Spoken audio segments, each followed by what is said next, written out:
ಕರ್ನಾಟಕ ಸುಗಮ ಸಂಗೀತ ಪರಿಷತ್, ಅನುಶ್ರೀ ಸಂಗೀತ ಶಾಲೆ, ಕಲಾಕುಂಚ ಸಾಂಸ್ಕೃತಿಕ ಸಂಸ್ಥೆಗಳ ಸಂಯುಕ್ತಾಶ್ರಯದಲ್ಲಿ ಇದೇ ಜೂನ್ 19ರಂದು 5 ಗಂಟೆಗೆ ದಾವಣಗೆರೆಯ ವಿದ್ಯಾನಗರ ರಸ್ತೆಯಲ್ಲಿರುವ ಕುವೆಂಪು ಕನ್ನಡ ಭವನದಲ್ಲಿ ಸಾಂಸ್ಕೃತಿಕ ಕಾರ್ಯಕ್ರಮ ಆಯೋಜಿಸಲಾಗಿದೆ ಎಂದು ಕಲಾಕುಂಚ ಸಂಸ್ಥೆಯ ಎಚ್ ಮಂಜುನಾಥ್ ತಿಳಿಸಿದ್ದಾರೆ.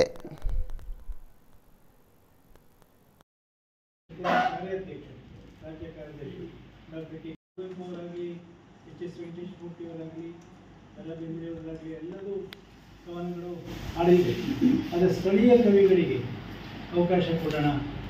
ಸ್ವರಾಭರಣ ಅನ್ನೋ ಕಾರ್ಯಕ್ರಮ ಇದು 15ಕ್ಕೆ ಸಂಜೆ ಉದ್ಘಾಟನೆ ಆಗುತ್ತೆ. ಸಮಾರಂಭ 17 ಸೋಮವಾರ. ಉದ್ಘಾಟನೆ ಅಧ್ಯಕ್ಷತೆ ವಹಿಸಲಿಕ್ಕೆ ಡಾಕ್ಟರ್ ಕಿಕ್ಕೇರಿ ಕೃಷ್ಣಮೂರ್ತಿ, ಸಿ ಅಶ್ವಥ್ ಅವರ ಪಟ್ಟ ಶಿಷ್ಯ.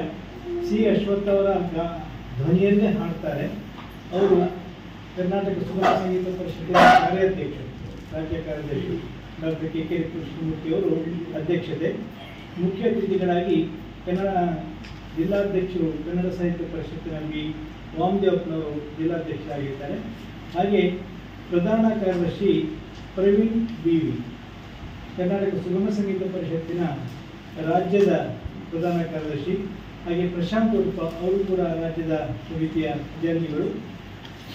ಹಾಗೆ ವಿವಿಧ ಜಿಲ್ಲೆಗಳು, ಕನ್ನಡ ಸುಗಮ ಸಂಗೀತ ಪರಿಷತ್ತಿನ ಜಿಲ್ಲಾಧ್ಯಕ್ಷರುಗಳು ಮೈಸೂರಿನ ನಾಗರಾಜ್ ಬೈರಿ, ಶಿವಮೊಗ್ಗದ ಶಾಂತಾ ಎಸ್ ಶೆಟ್ಟಿ, ಹಾಗೆ ಮಂಡ್ಯ ಜಿಲ್ಲೆಯ ಅಧ್ಯಕ್ಷರಾದ ಡೇವಿಡ್ ಪ್ರತಿಮಾಂಜಲಿ ಬರ್ತಾ ಇದ್ದಾರೆ.